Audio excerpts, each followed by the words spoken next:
Hello everyone, welcome back to GuideUp. Today I'm going to guide you on how to create SquareUp account.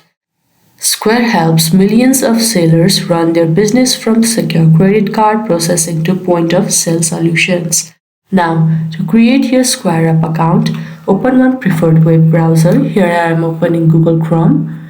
At the search bar, you can simply search www.squareup.com. You will be now lead to the official homepage of SquareUp. At the right side at the top, you can see the option sign in. Click over there. If you have your account, you can simply enter your email or phone number and click on next. But for this video, we are about to create an account, so we will click on sign up. Now you will be lead to this page. At the first, you need to enter your email address. After you are done entering your email address, enter your password. After you are done providing your email and password, you have to simply click on I agree to Square's terms, privacy policy and e-sign consent option and click on continue. Now again you will be lead to this page where you need to write down your business name.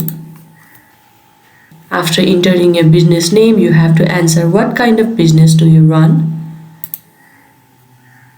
Now you can choose the option according to the business that you run. For this video, we will go for jewelry and watches. After that, simply click on Start using Square. You can now see that your SquareUp account has been created. I hope this video was helpful. Don't forget to like this video and subscribe our channel GuideUp. Thank you.